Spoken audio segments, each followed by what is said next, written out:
Saludos, bandita cinéfila del barrio. Venimos a invitarlos para que nos sigan en este canal de cine que hemos hecho especialmente para ustedes. Todo lo que encontrarán aquí está realizado con harto amor.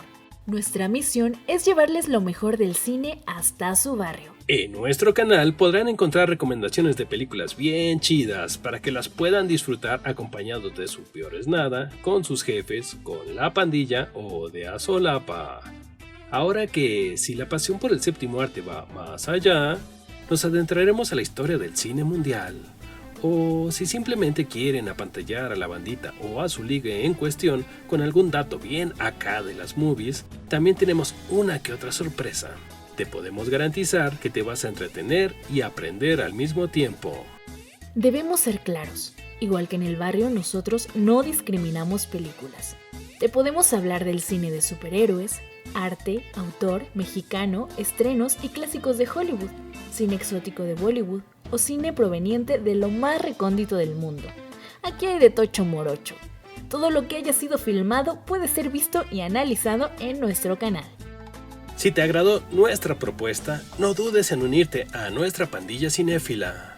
Regálanos un like y déjanos sorprenderte.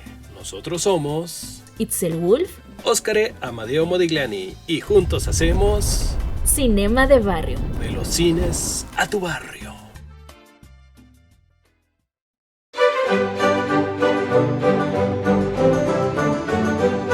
Kunskino, el podcast del cine de arte.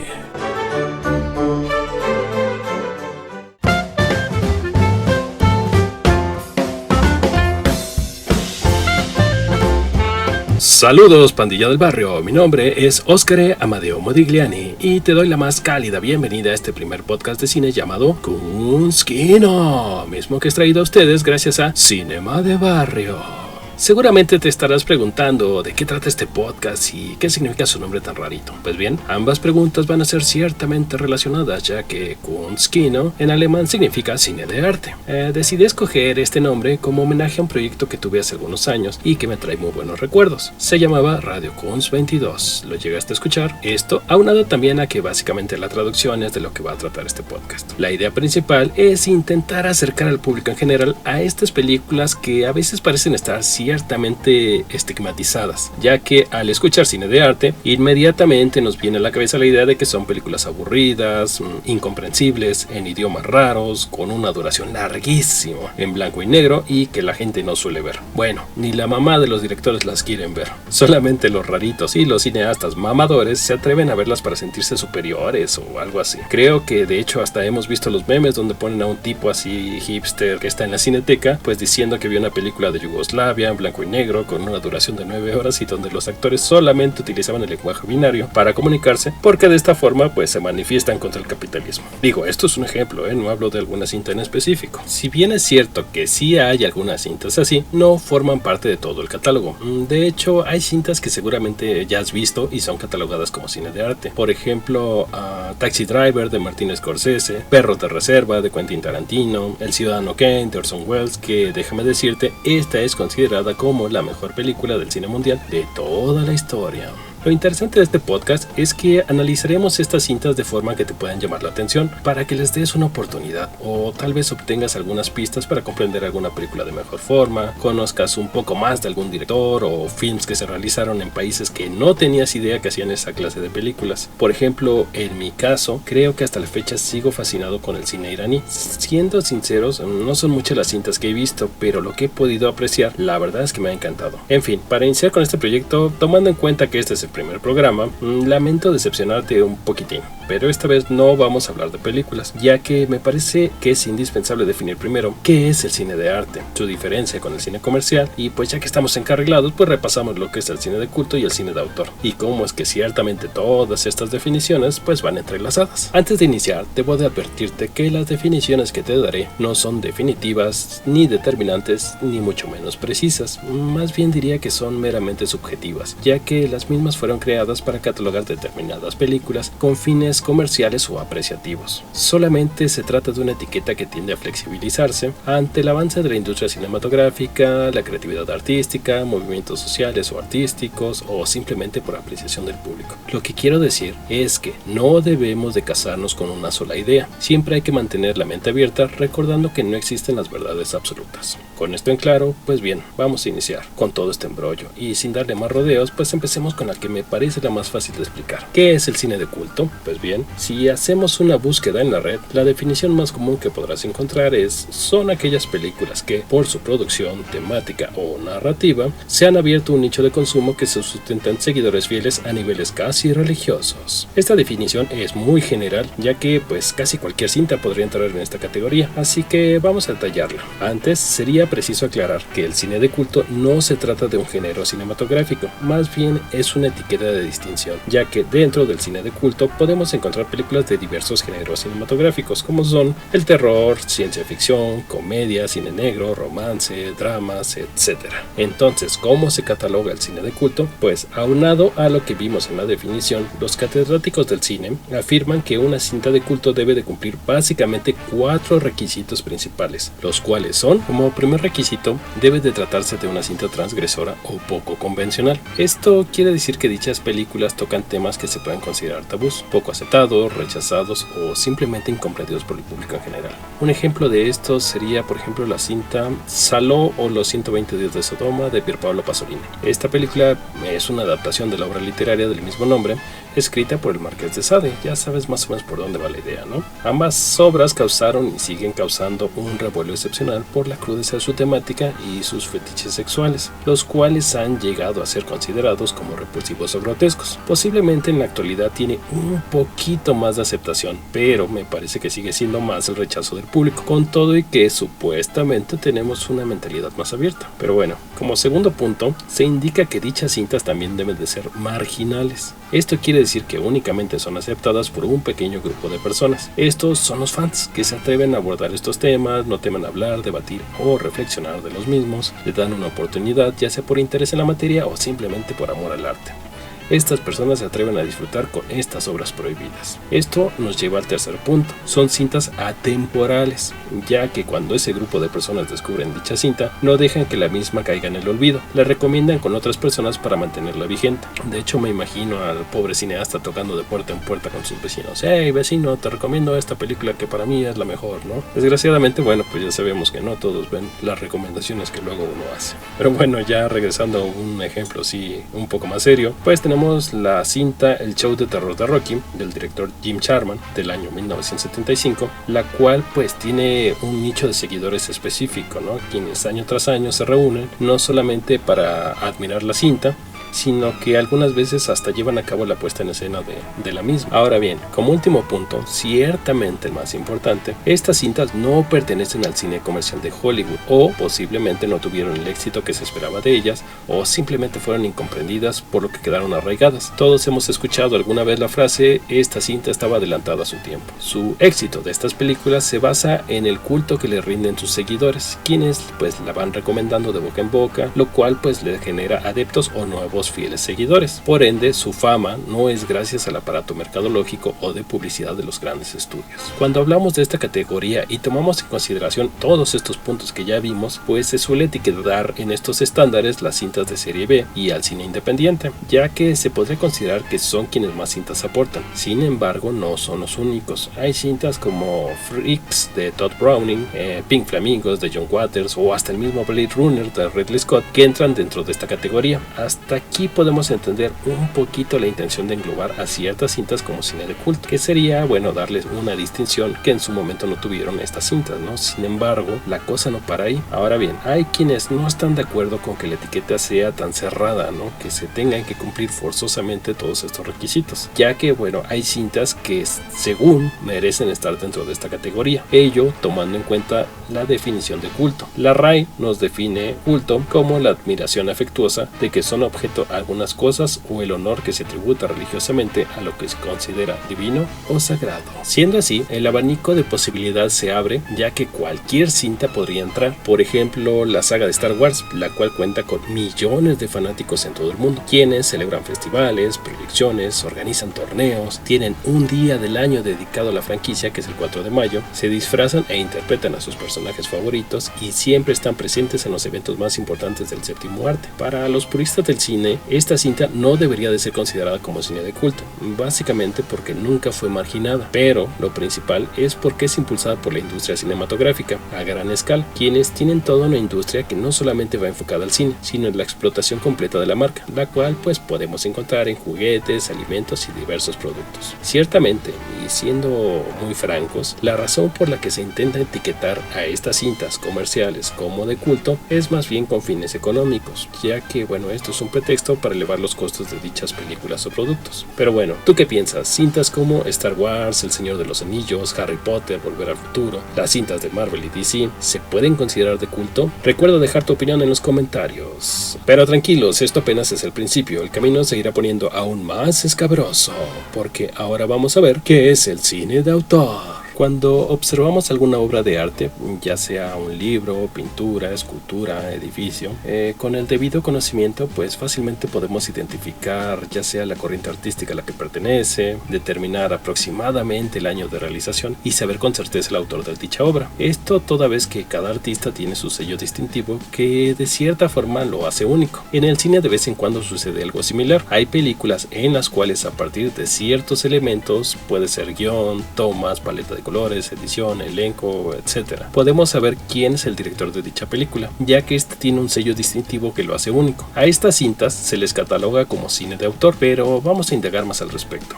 La definición exacta del cine de autor se dice de aquellas cintas que tienen un sello perfectamente identificable, en donde es el director quien imprime su firma sobre el metraje. Este término se usó por primera vez en la famosa revista francesa Cahiers du Cinéma, en el artículo La Cámara Pluma, escrita por Alexander Astruc. Los fundadores de dicha revista pues eran jóvenes escritores con una gran pasión por el séptimo arte, tanto así que dejaron la pluma y pasaron a la acción, convirtiéndose en importantes cineastas, quienes más tarde crearon el movimiento artístico cinematográfico conocido como la Nueva Ola Francesa. Algunos de sus representantes más importantes son François Truffaut y Jean-Luc Godard. Ellos utilizaron este término para referirse al trabajo de realizadores como Hitchcock, Ophuls o Welles, quienes fueron parte de su inspiración. Ellos buscaban a toda costa ser reconocidos como autores, utilizar el cine como un medio de expresión, acercándolo más hacia lo artístico y alejarlo de lo comercial. Pensaban que el director debía de ser quien imprimiera completamente su sello a una película. Si lo lograba, debía de ser reconocido. Por ello, se esforzaron para convertirse ellos mismos en autores. Parece sonar lógico lo que proclamaban. Claramente, hasta nuestros días, podemos identificar a los directores de algunas películas. Por ejemplo, es indudable el sello en las películas de Quentin Tarantino, Steven Spielberg o Stanley Kubrick, quienes,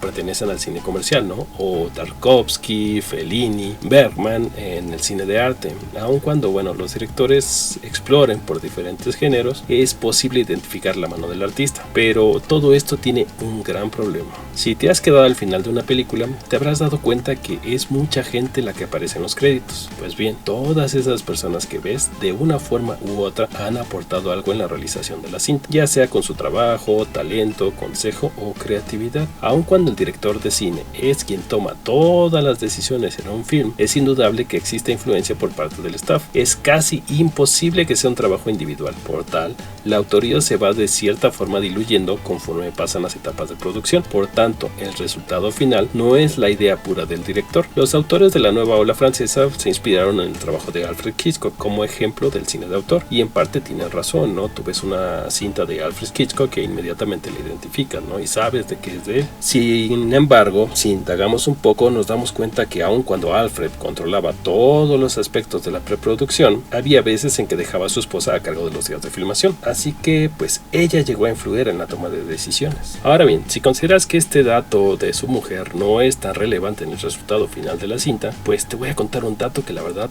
cuando me enteré me dejó en shock. En la película Psicosis siempre se ha destacado y aplaudido la famosa escena del asesinato en la bañera. De hecho, esto ha sido inspiración para posteriormente posteriores cineastas por el tipo de montaje y los planos excelentemente utilizados. Al verla, inmediatamente la asociamos con el trabajo de Hitchcock. Sin embargo, aquí entre nos, esa toma se la debemos realmente a Saul Bass, director gráfico, ya que se dice que Hitchcock no sabía cómo resolver ese asesinato y fue Bass quien sugirió cada plano así como el ritmo de montaje en que se debía de hacer. Otro ejemplo es el de Francis Ford Coppola, quien ha llegado a declarar que la mitad del crédito de la película El Padrino pertenece al director de fotografía Gordon Willis, conocido como el Señor de las Tinieblas. Ello toda vez que le dio un toque exquisito a la fotografía con su notable subexposición y su proceso de color. Así también es imposible negar la gran influencia de Mario Puzo desde la segunda entrega de esta trilogía. Este último es un dato interesante que posiblemente retomaré en una emisión posterior. Es imposible negar estas influencias. Otro ejemplo, el director Wong Kar-wai ha reconocido el trabajo de su colaborador Christopher Doyle, a quien se le atribuye el filmar con luces neón, un rasgo distintivo en las cintas del director hongkonés. O si queremos verlo dentro del cine mexicano, pues sería casi imposible negar la colaboración del maestro Gabriel Figueroa en las cintas del Indio Fernández. Es cierto que existen excepciones con las cuales se puede considerar que sí existe el cine de autor puro. Por ejemplo, el carismático Charles Chaplin producía, escribía, dirigía, actuaba y hasta musicalizaba sus películas. Aunque bueno, siendo estrictos, pues se debe de reconocer que aún con todo esto, pues es indudable que debía de contar con ayuda en sus producciones. Es imposible que él pudiese hacer todo al mismo tiempo, ¿verdad? Ahora, no conforme con el hecho de reconocer el trabajo de los colaboradores en el cine de autor, hay directores que han ido todavía más allá. Por ejemplo, el director soviético Andrei Tarkovsky habla de una coautoría con el espectador, ya que refiere que al momento de realizar sus películas, él va dejando símbolos para que sea el espectador quien los interprete y le dé su propio significado. Es como si Tarkovsky te entregara piezas al azar de un rompecabezas y el espectador tuviera que irlo armando, aunque al no haber un modelo a seguir de estas piezas, los resultados de cada espectador pueden variar. Por ello, el director se desentiende de la autoría y responsabiliza al público para que sea él quien termine, por así decirlo, la película. Por ello es que tomando en cuenta todos estos factores, nos podemos dar cuenta que el punto de partida en la producción de un filme nunca será el resultado final. En el proceso habrá infinidad de cambios, aunque también es cierto que a pesar de estos cambios, es indudable que ciertas películas son identificables con las ideas o conceptos de un director. Entonces, te pregunto,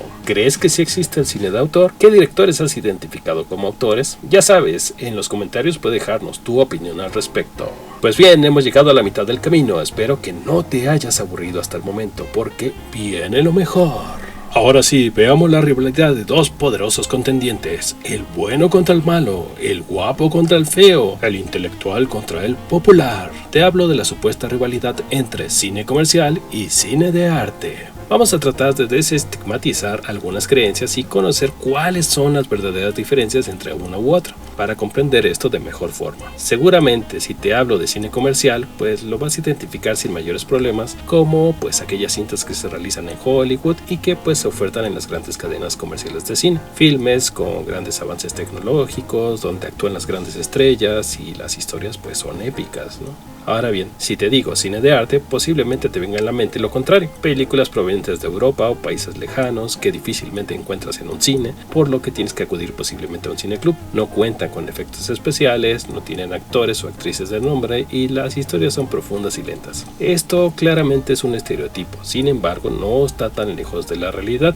Sería más bien una manera promedio de ver las cosas, pero vamos a definirlo de mejor forma, aunque para ello tendremos que hablar un poquitito de la historia del cine. Solamente será algo muy superficial, pero ya habrá oportunidad en diversos podcasts de pues retomar y ahondar de mejor forma dichos temas. Me voy a saltar muchas etapas y años, pero nada más es para darnos una idea general de esta supuesta rivalidad. El proceso de realizar profesionalmente una película es muy caro, casi siempre ha sido así. Por ello, es difícil pensar que exista alguna cinta que no haya buscado de menos recuperar sus costos de realización. No dudo que existan sus excepciones, sí, pero deben de ser contados los casos. Entonces, si somos estrictos, de cierta forma todo el cine es comercial, ya que se busca obtener una ganancia. Aclarado esto, recordemos que los hermanos Lumière realizaron su invento, el cinematógrafo, con fines meramente científicos. Sin embargo, el 28 de diciembre de 1895, fecha en que se realizó la primera proyección de cine, se cobró la entrada para dicha proyección. Así fue como nació el cine. Sin quererlo, ese aparato científico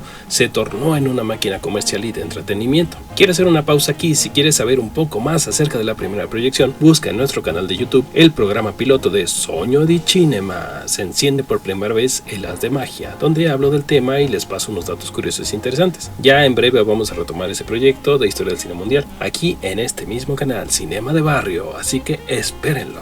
Pero bueno, después de este pequeño comercial, retomando el tema, las proyecciones de los hermanos Lumière fueron un éxito comercial, por lo que enviaron emisarios por todo el mundo para vender su cinematógrafo, capturar eventos y realizar más proyecciones. Nadie quedó indiferente ante este acontecimiento, por lo que otros especialistas en fotografía crearon sus propios cinematógrafos. Otros perfeccionaron los suyos, como es el caso de Edison, y comenzó una carrera por conquistar el mercado del cine, en donde todos copiaban la misma fórmula de los Lumière. La cámara se colocaba en un punto fijo para capturar un evento importante, un acontecer diario o mostrar un paisaje. Se podría decir que se realizaban documentales. Pues bien, el primer cambio en la historia del cine provino de la secretaria de Léon Gaumont, otro pionero de la industria cinematográfica. La extraordinaria mujer es Alice Guy Blanchet, quien acompañó a Gaumont a una proyección de los hermanos Lumière. Ella se dio cuenta que el nuevo invento podía ser explotado, por lo que sugirió a su jefe que incursionaran en este mercado. Alice era una mujer con mucho talento, así que pasó de ser secretaria a convertirse en la primera directora de cine de ficción del mundo y posteriormente productora ejecutiva,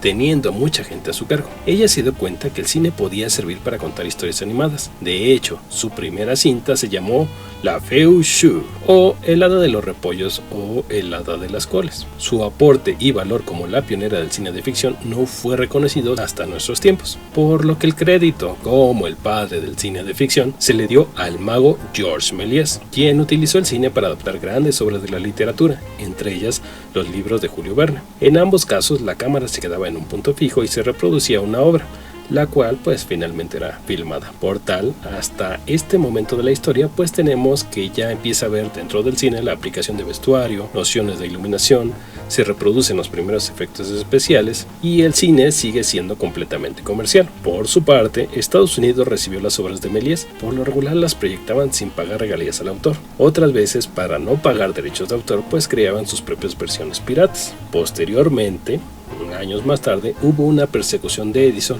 hacia los nuevos directores de cine para tener el control absoluto del mercado cinematográfico. Pero estos hombres huyeron y fundaron una ciudad que hoy conocemos como Hollywood. Se empieza a crear un nuevo material. Al principio pues adaptaban pasajes de la Biblia o historias en las cuales pues no tuvieran que pagar regalías, y empezaron a darse cuenta del poder del Star System. ¿Qué es esto? Bueno, pues es la explotación comercial que podían hacer con determinadas actrices y actores. Ellos pues básicamente en ese momento se dedicaron a hacer historias simples pero que gustaban a la gente. De hecho, dentro de ellas serían las famosas películas de vaqueros. Años más adelante, los directores Edwin S. Porter y David Ward Griffith le dan una nueva herramienta al cine, una muy importante como es el montaje. Aquí, bueno, en sus películas la cámara es dinámica, ya no se encuentra en un punto fijo y vaya, ponen las bases del montaje cinematográfico como lo conocemos en la actualidad. Ahora bien, en Europa se siguieron adaptando las grandes obras de la literatura, mientras que en Estados Unidos hacen historias simples pero entretenidas, con el fin de atrapar al espectador. De ahí que se haya arraigado en el público el concepto de que en Estados Unidos es sinónimo de cine comercial y en Europa el cine es de arte. Ahora bien, Estados Unidos se dio cuenta del potencial del cine como negocio y como en todo lo que hacen lo supo potenciar hasta nuestros días. Ellos son los creadores del blockbuster, y no me refiero a la extinta cadena de renta de películas. Este concepto nace en los años 50 aproximadamente y sirve para referirse a aquellas películas que se vuelven un éxito de taquilla, estableciendo para ello récords de recaudación superiores a los $2 millones. Se puede decir que la industria de Hollywood empieza a realizar películas de forma industrial, apoyándose en la mercadotecnia. Realizan grandes producciones con amplio presupuesto, utilizan y explotan intencionalmente el Star System, contratan a los mejores directores del momento, así como utilizan los mejores avances tecnológicos. La verdad son superproducciones, aunque todo tiene que ser realizado casi de forma mecánica. Aquí, los grandes directores tienen poca libertad creativa. Por otro lado, las historias son simples pero funcionales. Siguen ciertas reglas que los ayudan a conquistar a las masas. Por ejemplo, el opiáceo happy end o final feliz. A la gente no le gusta que una película no termine de buena forma, o muestran cierto disgusto cuando el final queda abierto, a menos que sea con una intención de continuar la historia. La estructura narrativa de los blockbusters es lo que conocemos como arquitrama, la cual contiene elementos perfectamente identificables y al ser una estructura tradicional atrae a las masas y genera millones. Ejemplo de ello, analicemos la trama de un gran porcentaje de las películas de romance. A ver, un chico no cree en el amor, es feliz pero conoce a una chica, le atrae pero lo niega, sin embargo se enamora perdidamente de ella, la conquista, ambos se enamoran pero por azares del destino o errores propios el chico termina alejando o perdiendo a la chica. El chico está triste, se da cuenta de lo miserable que es su vida sin ella, por lo que corre a detener a la chica y conquistarla nuevamente. Ambos se enamoran y son felices para siempre. ¿Cuántas películas de ese género con esta estructura te vinieron a la mente? Seguramente fueron muchas. Bueno, no significa que todas las películas románticas lleven esa trama, pero sí una gran mayoría, y por lo regular la fórmula para convertirse en un éxito comercial. Todos los géneros cinematográficos tienen su propia arquitrama. Un factor común en todas es que el conflicto casi siempre es externo. Por eso es común escuchar decir a los críticos de cine que una cinta es predecible, que no hay sorpresas, se sigue la misma fórmula al pie de la letra. Aún así, la misma sigue funcionando en términos comerciales. ¿Recuerdas que en la película de Scream, los chicos reunidos en la fiesta pues hablan acerca de las reglas de las cintas del cine slash, ¿no? Del cómo, qué reglas debes de hacer para no morir o quiénes son los que van a morir y así, ¿no? Bueno, pues básicamente esa es la arquitrama de dichas cintas. Ahora bien, ¿tú crees que podrías identificar la arquitrama de otro género cinematográfico? Ojo, aquí cabe aclarar que el cine comercial no es exclusivo de Estados Unidos. En todos los países puedes encontrar cintas de este tipo y con las mismas reglas. Por ejemplo, si nos ponemos a analizar un poco la época de oro del cine mexicano, ciertamente gran parte de sus cintas tienen esta tendencia. Aunque también es cierto que tenían cierta influencia europea, por lo que cambian un poquitín las reglas. Por ejemplo, en Europa, me viene el caso de Italia. Antes de la Segunda Guerra Mundial, ellos solían producir películas llamadas Mamut. Esto era pues porque contaban con un gran presupuesto, tenían un Star System bien marcado y bueno, tenían toda una industria cinematográfica en donde incluía pues mercadotecnia y publicidad. También, por ejemplo, si nos vamos a otro rincón del mundo, pues tenemos el ejemplo de India con las películas que salen de Bollywood. En fin, creo que más o menos con toda esta información que tenemos pues ya nos queda claro cuál es el cine comercial, ¿no? Entonces pues ahora vamos a adentrarnos al cine de arte. Para ello pues vamos a regresar a Europa justo después de Méliès. Así como Europa influyó en Estados Unidos, el país norteamericano también lo hizo en Europa. Sin embargo, el apogeo de las historias simples pues aburrió rápidamente al público europeo, que era más exigente. Los estadounidenses no solían invertir dinero en sus guiones. Ellos pues pagaban unas cuantas monedas a mediocres periodistas, escritores sin empleo o cualquier persona con una idea medianamente buena. Por su parte, Francia inicia un movimiento llamado Film de Art, donde se le pide a los grandes poetas y escritores del momento adapten las grandes obras de la literatura para este nuevo entretenimiento. Es así como el cine adquiere técnicas narrativas profundas. Asimismo, retomaron y adaptaron técnicas teatrales de donde salieron pues grandes estrellas del cine, las cuales pues tiempo después emigraron al cine norteamericano, aunque ya como actores o actrices consagrados. Así también pues se adaptaron ciertas técnicas cinematográficas como lo fue el montaje. Vaya, el cine europeo intentaba ser más expresivo o artístico. No quiere decir que no se buscara la comercialización, sino que las cintas iban enfocadas a un paladar distinto al norteamericano. Los grandes artistas del momento buscaron este nuevo arte para poner su granito de arena. Esa influencia repercutió profundamente, lo que llevó al cine a evolucionar. De hecho, se generaron las famosas corrientes cinematográficas, las cuales pues van casi a la par con diversas corrientes artísticas. Por ejemplo, es indudable la influencia que tuvo el grupo Der Sturm, conformado por 3 pintores expresionistas del momento, en la creación de la escenografía de la película El gabinete del Dr. Caligari. Bueno, no solamente de la escenografía, sino todo el montaje que hubo.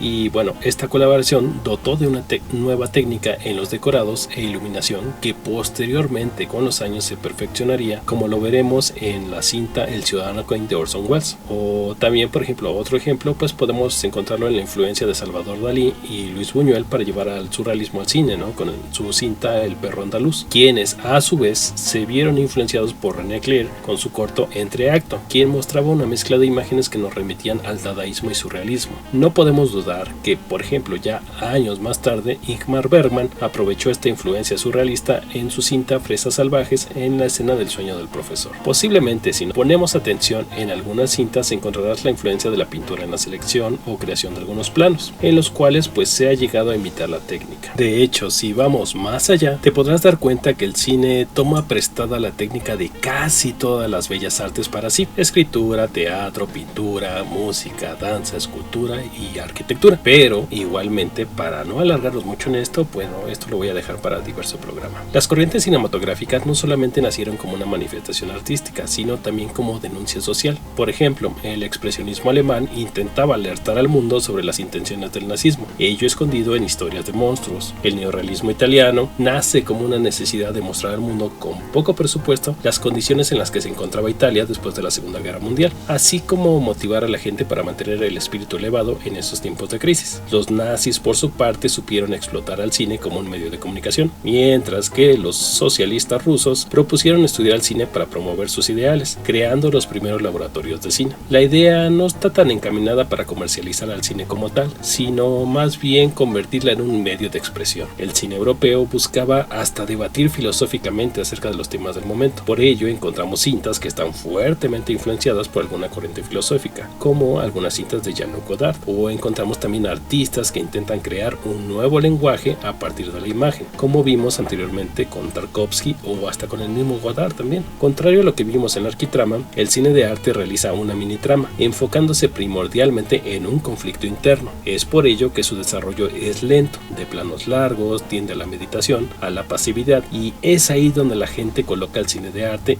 y esto de cierta manera atrae poco dinero. Se puede decir que el cine comercial crea mundos artificiales, nos lleva a un imaginario donde todo es perfecto, nos divierte pero hasta ahí, mientras que el cine de arte nos conduce a la reflexión del ser mismo, nos muestra la realidad tal como es. Esto no quiere decir que no utilice la ficción, sino que su objetivo primordial será expresarse, mostrarnos una realidad o hacernos sentir algo. Vaya, el cine de arte puede servir hasta para hacer una denuncia social o conocer el verdadero contexto de un país. Todo el cine tiene algo de comercial, como también en cierta forma tiene algo de artístico. La verdad es que todo esto solamente se debe de tomar como una etiqueta y no como una definición exacta o imperativa. Debemos de aprender a disfrutar de todas las películas, ya que pues de hecho te puedes llevar una sorpresa muy agradable. Pero en fin, espero no haberme extendido mucho, que el tema te haya gustado. Ya en el siguiente episodio pues ya no nos vamos a adentrar tanto en la teoría, sino que pues ahora sí vamos a analizar unas cuantas películas, de hecho van a ser 3 o 4 cintas. El tema principal que vamos a abordar en la siguiente emisión será la niñez vista desde diferentes perspectivas.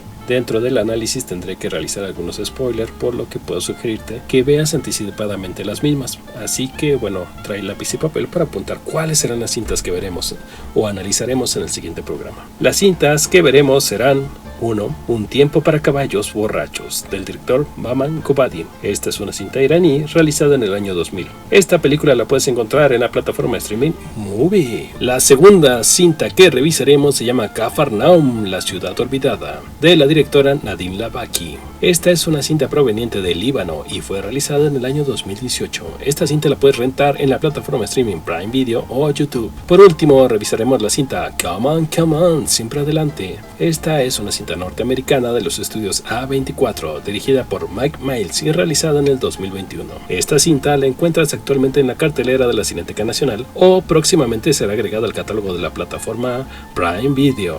Como plus, y si nos da tiempo, agregaremos la cinta iraní El color del paraíso, del director Majid Mahidi, realizada en el año de 1999. Esta cinta la puedes encontrar gratis en el catálogo de YouTube.